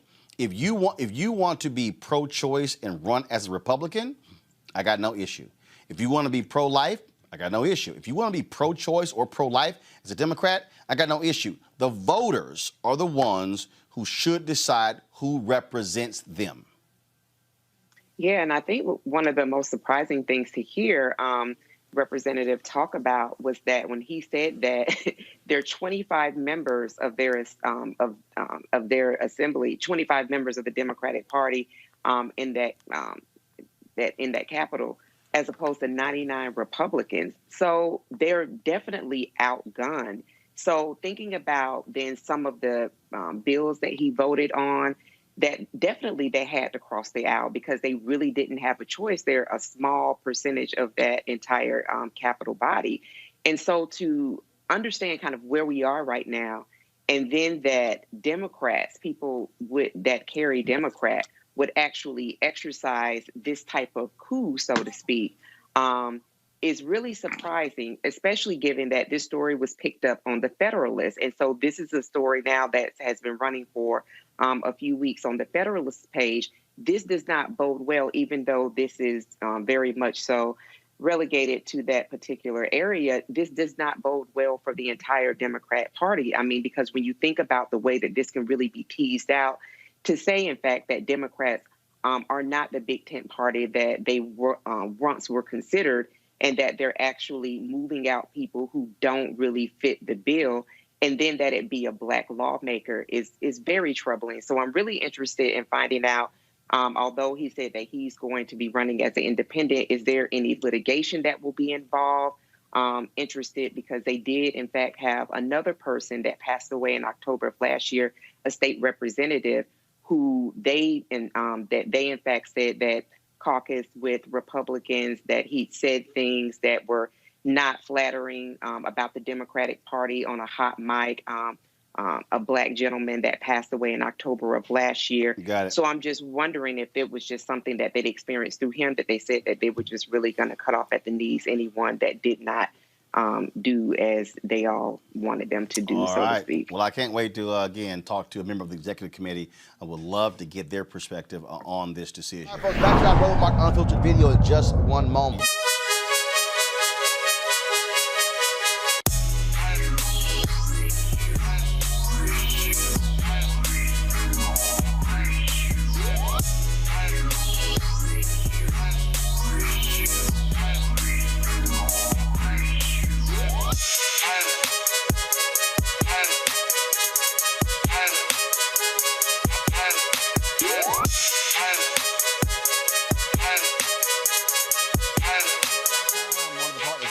Unfiltered. They have these virtual reality headsets you see right there in the video there, folks. You can place your cell phone right in, watch the virtual reality content on Ceek.com or other 360-degree video. You can also listen to, of course, with 360-degree 4D headphones, which is great for gaming, video, audio, you name it. If you want to get either one of these, go to Ceek.com, Ceek.com, Ceek.com. Use the promo code RMVIP2020, RMVIP2020, and do so. And so we certainly appreciate them being a supporter of us right here at Roland Martin Unfiltered. In America, everyone counts, and the 2020 census is how that great promise is kept. Respond today online, by phone, or by mail, and help inform hundreds of billions in funding for education, health programs, and more. Shape your future. Start at 2020census.gov. Dillard and Xavier universities are participating in COVID-19 vaccination trials. In a statement to their students, staff, and faculty, the presidents of both universities said, quote, "Our communities have been hit hard by the COVID-19 pandemic with harrowing consequences for the lives and health of our fellow citizens. Overcoming the virus will require the availability of vaccines effective for all peoples in our communities, especially our Black." Phase 3 vaccine trials have begun across the nation, including in New Orleans. It is of the utmost importance that a significant number of Black and brown subjects participate so that the effectiveness of these vaccines be understood across the many diverse populations that comprise these United States. We, the presidents of Dillard and Xavier, are already participating in the Ochsner Medical System's current vaccine trial. As part of the study, we have received our injections and have been monitoring and reporting any symptoms and side effects. Upon our enrollment, we were fully informed, and any possible risks that would exclude us from the study were disclosed. We are both well. We appeal to the students, faculty, staff, and alumni of Dillard, Xavier, and all our sibling institutions to consider participating in this trial or others being conducted. The people and communities we serve look to us as an example. Our participation in such studies will help find ways to better fight the pandemic. As presidents of HBCUs, we do recall unethical examples of medical research We remember the Tuskegee syphilis study, which misused and caused harm to African Americans and other people of color, undermining that trust in health providers and caretakers. The letter is signed by C. Reynolds Barrett, the president of Xavier, and Walter Kimbrough, the president of Dillard University. President Kimbrough joins us right now on Roland Martin Unfiltered. Glad to have you here, sir. So first and foremost, what caused the two of you to come together and say, not only what must we participate, but we have to go public with this to get others to understand why we're doing it and encouraging our students to participate?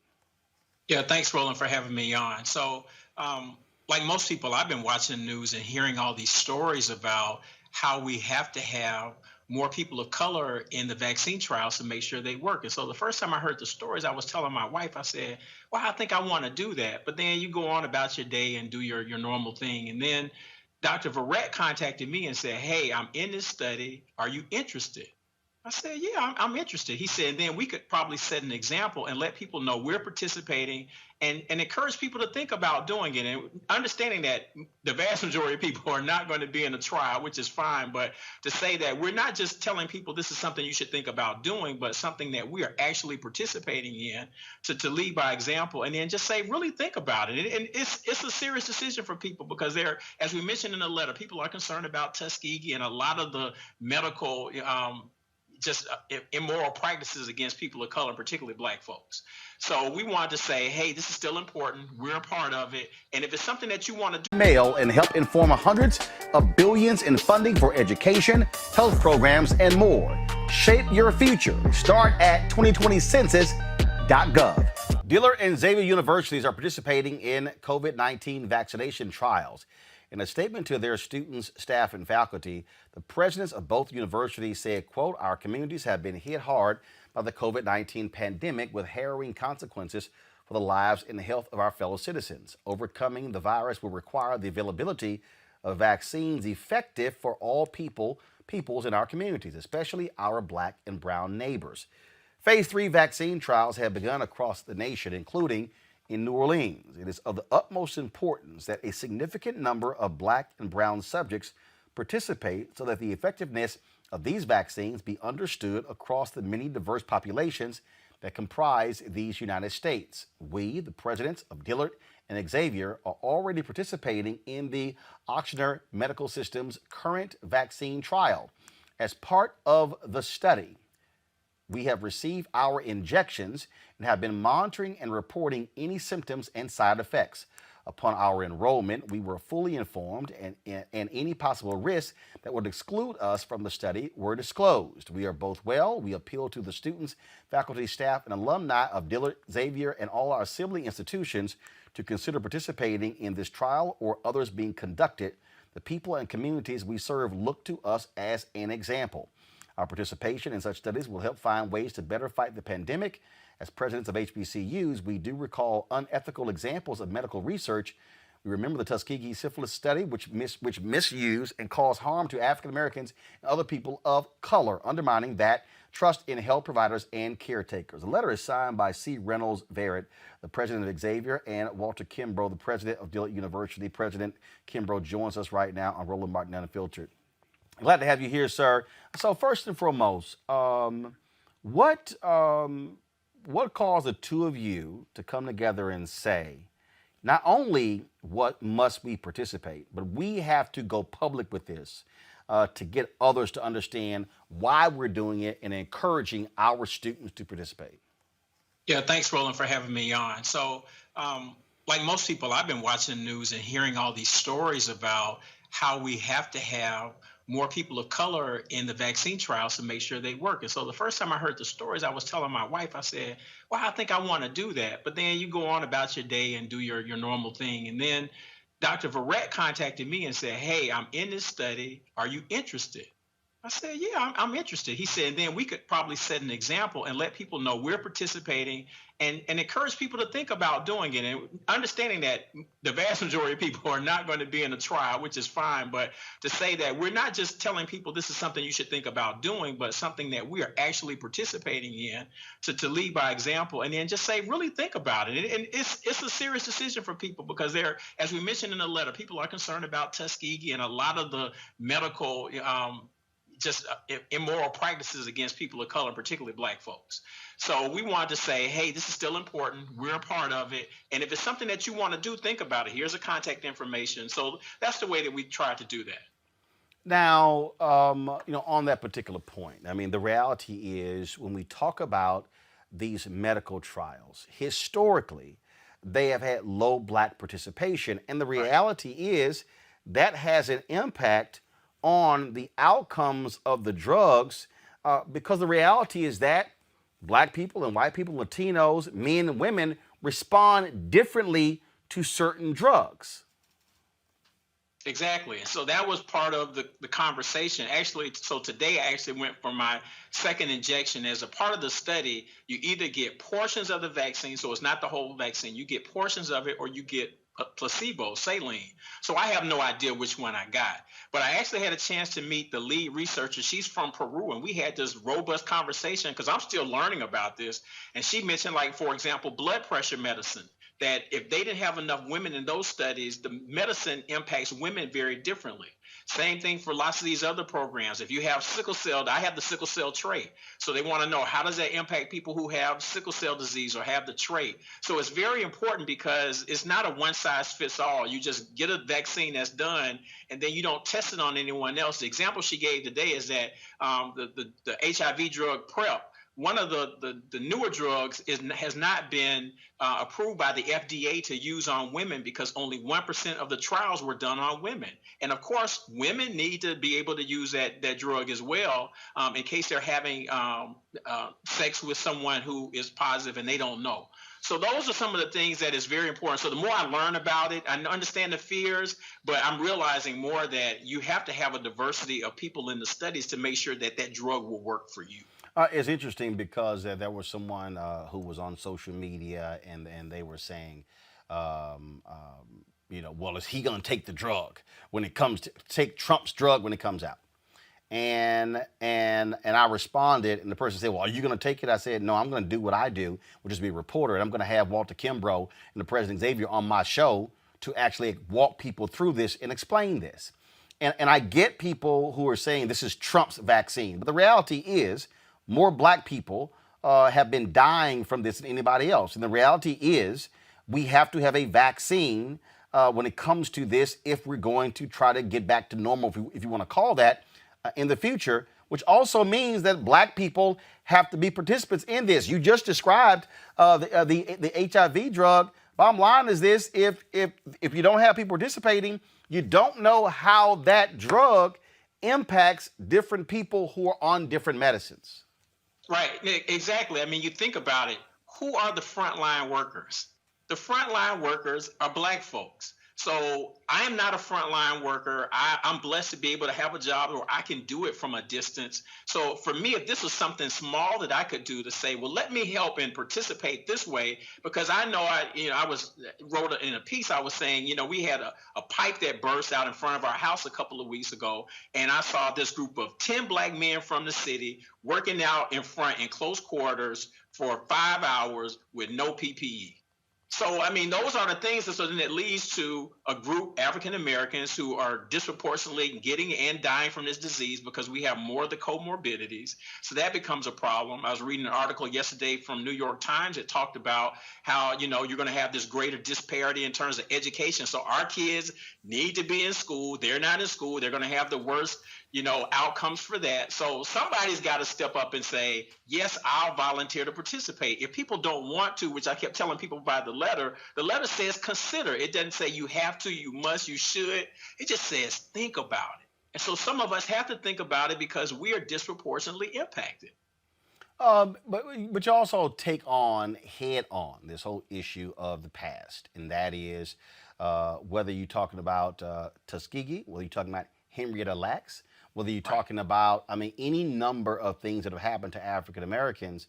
And there are people today. Look, there's a reason why a lot of black men won't even go to the doctor. They'll bring up Tuskegee. But as also one of the reasons why black women actually get breast cancer at a lower rate than white women, but die faster. Same thing when it comes to African Americans, when it comes to other diseases. And the reality is we are being impacted by these health crises, and we have to be participants when it comes to these trials. Right. Yeah, exactly. I mean, you just think about it recently. We all mourned the tragic death of Chadwick Boseman, prostate cancer, which is, really increasing in black men. We're disproportionately impacted. But then if you read the studies, when they're doing the oncology research, who's not participating in the studies? Black men. So, I mean, we understand all that. And I talked with the lead researcher today, and she says one of the outcomes of Tuskegee is that they really did increase the levels of controls for those kinds of studies, for those kinds of things that never happen again. And that's important. And that doesn't mean we aren't vigilant. We need to be vigilant to make sure that black folks aren't being mistreated as a part of these studies. But we still have to participate because there are diseases that impact us differently. Lupus impacts black women very differently. You can't to help learn how to treat, lupus using just all white women. So it's the same kind of thing that we've got to, we understand that, but we have to move forward to address these issues that are killing us in real time. What has been the response from students, faculty, and staff? Have you had resistance? Have you had people who bring those things up and say, you got to be crazy to participate?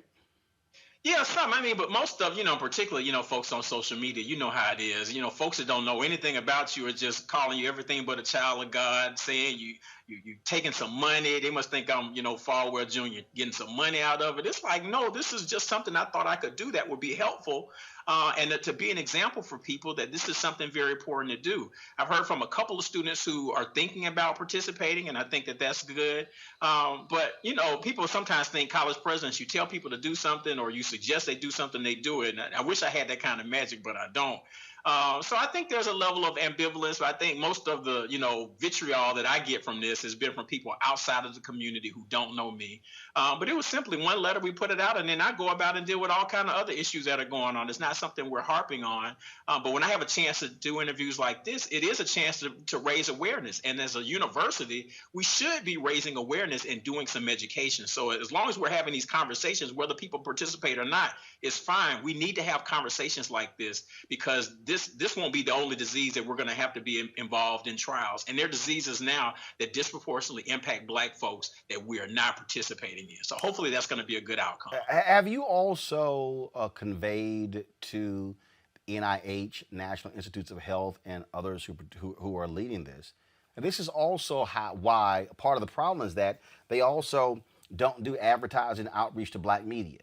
And then having their experts on walking people through these things, because this is not the first time that this has come up. There have been other examples where things have taken place where folks did not bring up, folks did not have participation, and the thing is, a lot of black folks had no idea. And so when you don't reach out to African Americans, when you're not frankly communicating or advertising that you want. You need black participants. This is what happens. Look, the average black person walking around has no idea where in the hell I go to apply for a clinical trial. Right. No, exactly. And I think what's happening as a part of this is that you're starting to see some of those major agencies start to do some funding. The presidents of the 4 HBCU medical schools did an op-ed last week that says we're going to be involved in this work. And you've got to have trusted people who are living and working in these communities to do this kind of work. So the medical community, I think, has been negligent in the past. We haven't worked with black media. We haven't worked with established black pillar organizations to try to address these issues. And so I think with the severity of the COVID crisis, and I think we're now getting more black researchers involved. I mean, the president of Meharry Medical College is an immunologist. He studies these things. He's able to speak to it at a level that someone like me can't speak to. But I think it's very important to have those voices. And so they're getting out there and having these conversations. So hopefully this is a learning curve for everybody to say we just can't, which I think as black folks, we have to demand that, we get the same kind of information so that we can make good decisions to help take care of our health. So I think you're exactly right. All right, Dillard University President Walter Kimbrough. Always good to see Alpha's always leading. Appreciate it. Yes, sir. Yes, All sir. right, thank you so very much, sir. Thanks a lot. All right, folks, back to our Roland Martin Unfiltered video in just one moment. As our community comes together to support the fight against racial injustice, I want to take a second to talk about one thing we can do to ensure our voices are heard. Not tomorrow, but now. Have your voices heard in terms of what kind of future we want by taking the 2020 census today at 2020census.gov? Now, folks, let me help you out. The census is a count of everyone living in the country. It happens once every 10 years. It is mandated by the U.S. Constitution. The thing that's important is that the census informs funding, billions of dollars, how they are spent in our communities every single year. I grew up in Clinton Park in Houston, Texas, and we wanted new parks and roads and a senior citizen center. Well, the census helps inform all of that and where funding goes. It also determines how many seats your state will get in the U.S. House of Representatives. Young black men and young children of color are historically undercounted, which means a potential loss of funding of services that helps our community. Folks, we have the power to change that. We have the power to help determine where hundreds of billions in federal funding go each year for the next 10 years. Funding that can impact our community, our neighborhoods, and our families and friends. Folks, responses are 100% confidential and can't be shared with your landlord, law enforcement, or any government agency. So please, take the 2020 census today. Shape your future. Start at 2020census.gov. In America, everyone counts, and the 2020 census is how that great promise is kept. Respond today online, by phone, or by mail, and help inform hundreds of billions in funding for education, health programs, and more. Shape your future. Start at 2020census.gov. Let's talk about what's happening out in California. Just massive fires taking place all across the West Coast, not just in California, but also what is happening in the state of Washington and others. 35 people have died. Homes whole neighborhoods destroyed, and the West Coast covered in smoke. Folks, Democratic-led states and Donald Trump have clashed over the role of climate change ahead of his visit today to California. Check this out.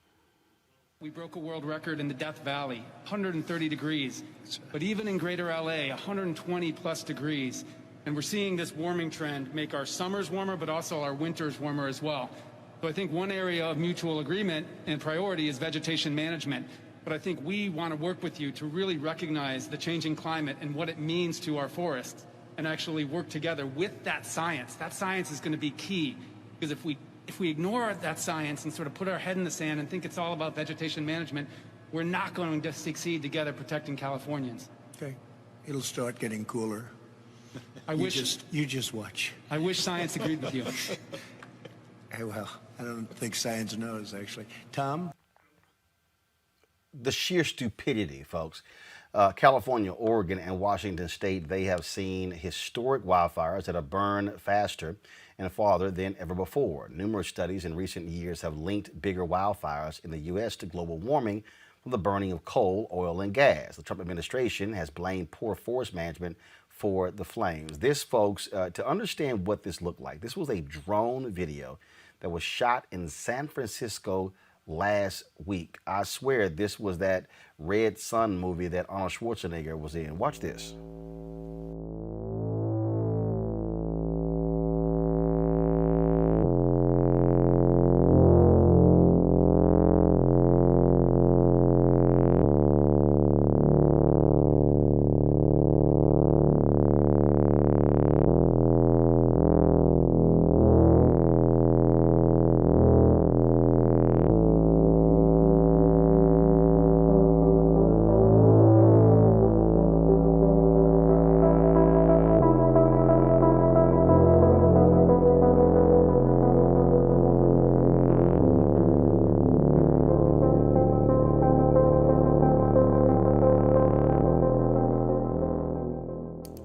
Mustafa, that wasn't doctored video. That wasn't color corrected.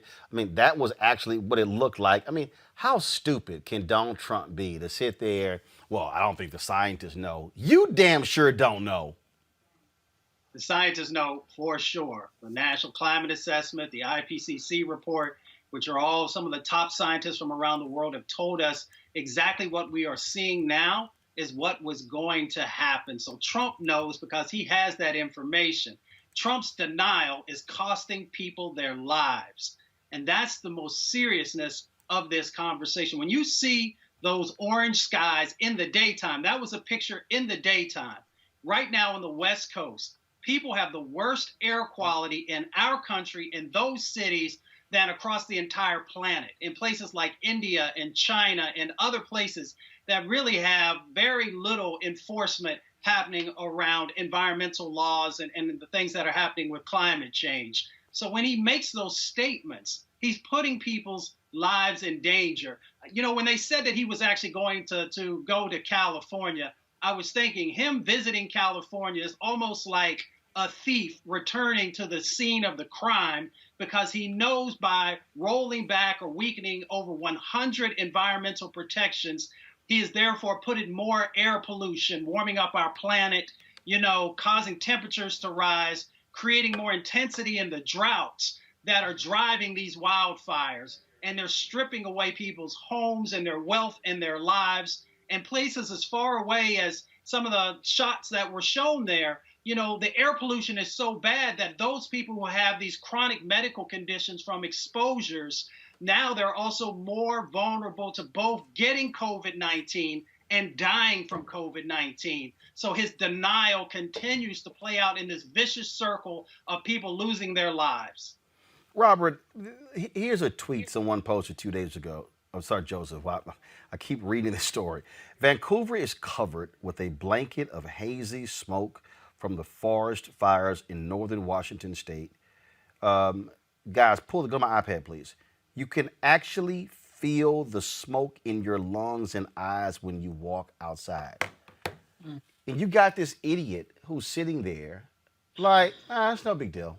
And then, it's going to get cooler. I know you just said it was 130, but it's going to get cooler.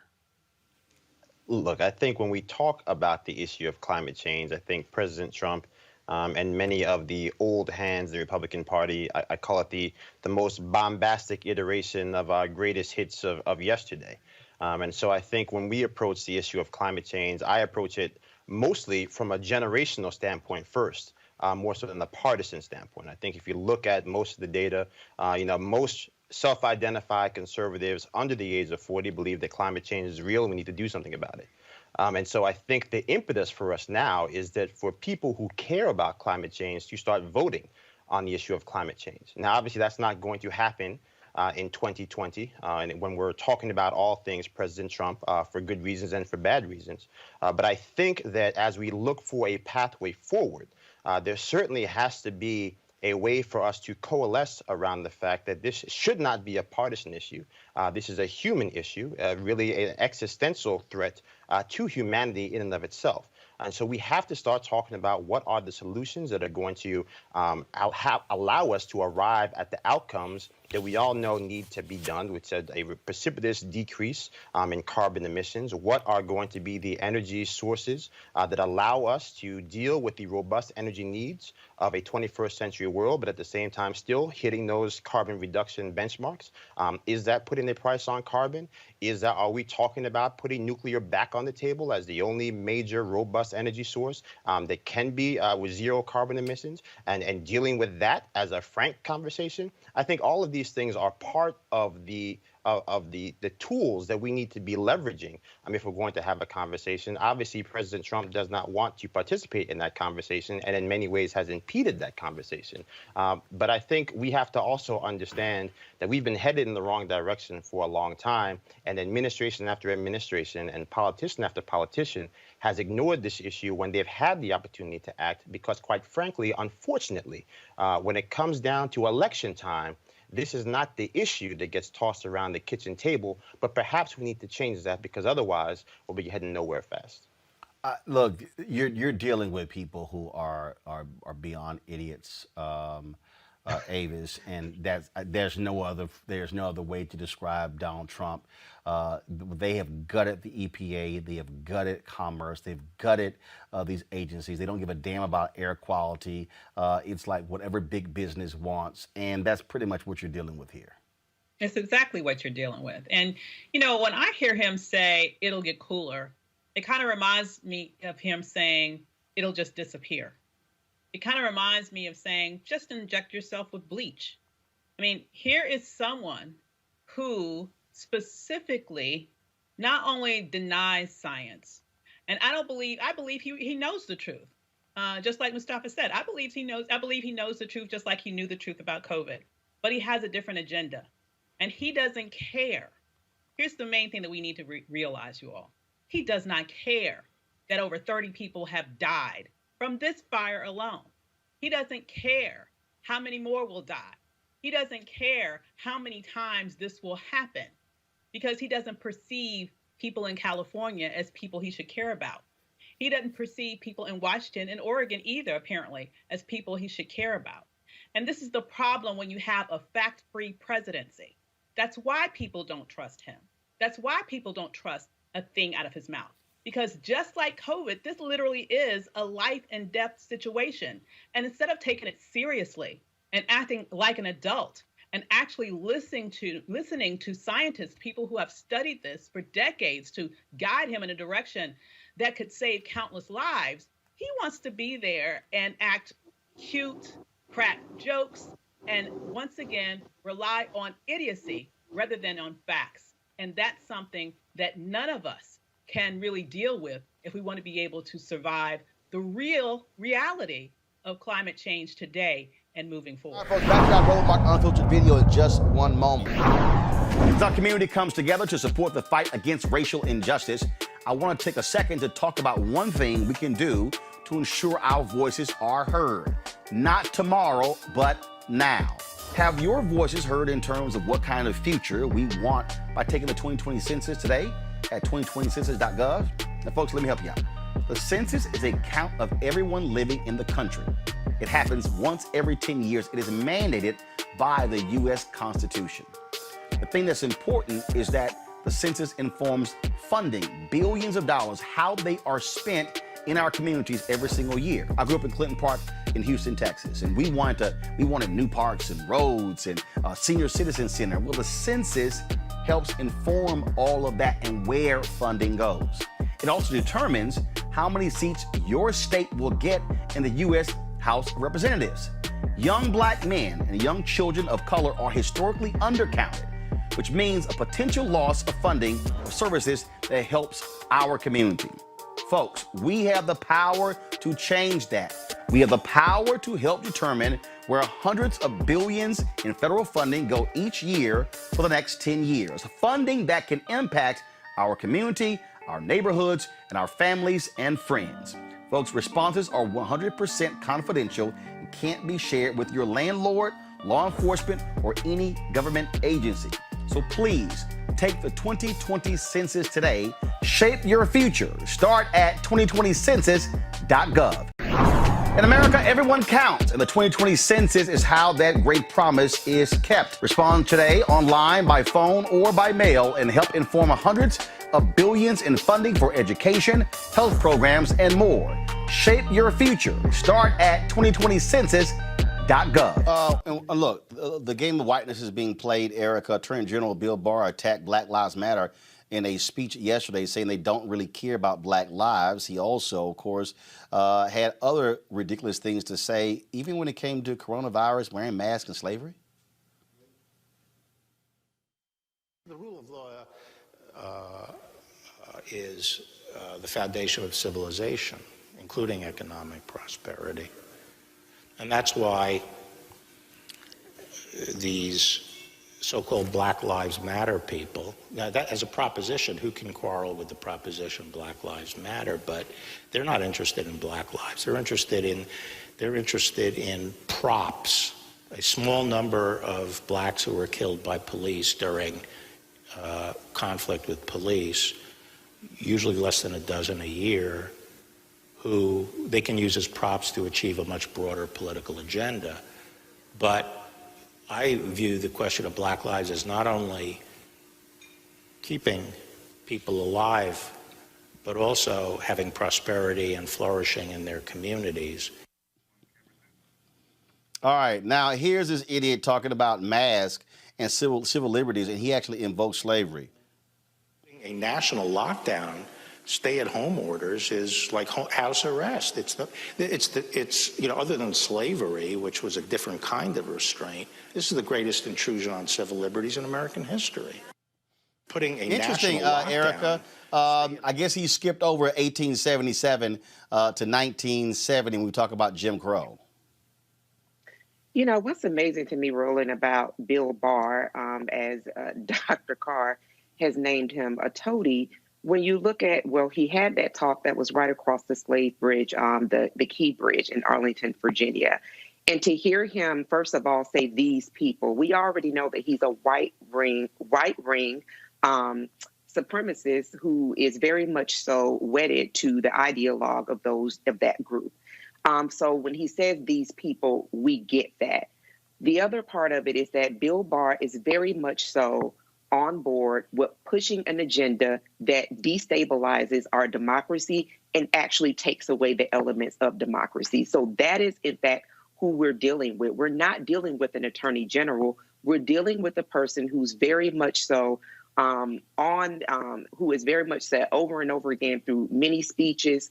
And here again, he said through this stage in Arlington, Virginia, that he really believes that the country should be ran by the person who is supposed to be charged with protecting us against all enemies, both foreign and domestic, and that would be the occupant of the White House. So, you know, hearing this and hearing him compare, wearing a mask to slavery, when we think about chattel slavery and how it affects and still affects us as Black Americans, and thinking about the trauma that our forefathers and foremothers went through to get to this country, the dehumanization, and then think about the systemic racism that really came out of that cropped up out of that. To hear him compare wearing a mask to that, it makes more sense when we think about those people who stormed state capitals earlier in April, demanding spit out of their mouth,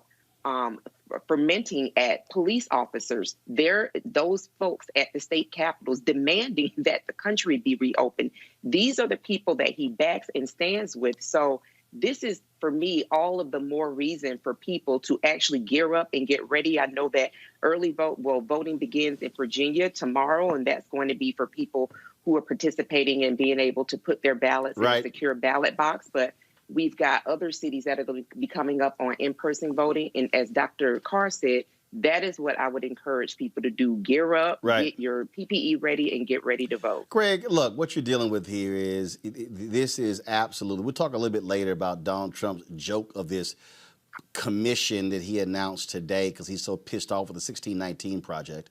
But this is I would dare say, this is the most overt appeal to whiteness since George Wallace.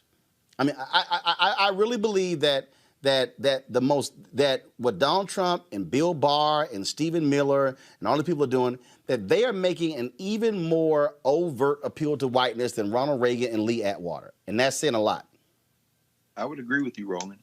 I would say even more so in some ways than George Wallace.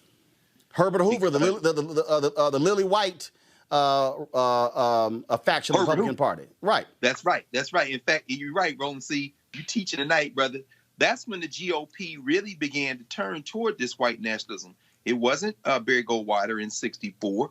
It's really Herbert Hoover, as you say, with the Lily White Republican. Well, Hoover is a representative of that, but that Lily White Republicanism, where they make the decision in the first quarter of the 20th century, really the first third, right, around the Great Depression, to go for white voters and ignore the Black ones. And of course, it takes a long time to deteriorate by the time you get to Goldwater in the 60s. And then eventually Nixon, even Jackie Robinson, who was, a Republican, said, I can't, you people are racist. I mean, so that's exactly right. I love Bill Barr, though. Love his daddy, who was in the OSS. In other words, his father cut his eye teeth in Donald Barr in this idea of surveillance and state power and state authority, even though his father was a headmaster at a school there in New York. The reason I love Bill Barr is because he's not pretending anymore. You saw him waddle in his seat a little bit when he started getting a little comfortable. He waddled in there and then he said, the thing these people in their neighborhoods.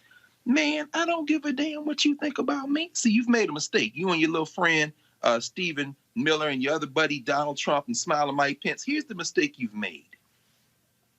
You assume because we live in the same country, we share the same values. They've overplayed their hand by dropping all pretenses. They are determined to ride this white nationalist terror ride until the wheels fall off.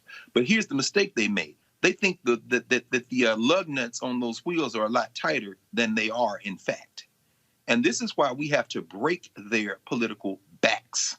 This is not the time to quibble over whether Harris and Biden are the perfect candidates. No, this is the time to recognize that you've got a Klansman sitting on a stage talking about you as if you're not part of his country, because you are not part of his country in their neighborhoods. What the hell is this? What are we still got restrictive covenants in the he's not the Attorney General of the United States. He's a thug waddling toady for a white nationalist who's president of the United States, and he has committed to one thing and one thing only for the last 6 months and leading up for the next few days: the re-election of his man, so they can really show you what they're about. If you don't vote, we're going to see what it is in a minute, because this man right here is a white nationalist terrorist. All right, folks, back to our Roland Martin Unfiltered video in just one moment.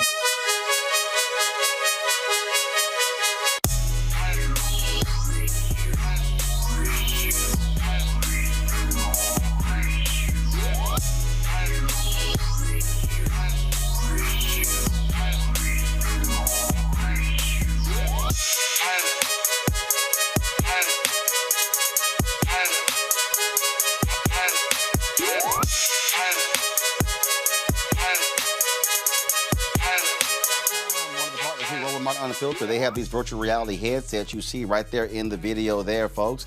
You can place your cell phone right in, watch the virtual reality content on Ceek.com or other 360-degree video. You can also listen to, of course, with 360-degree 4D headphones, which is great for gaming, video, audio, you name it. If you want to get either one of these, go to Ceek.com, Ceek.com, Ceek.com. Use the promo code RMVIP2020, RMVIP2020, and do so. And so we certainly appreciate them being a supporter of us right here at Roland Martin Unfiltered.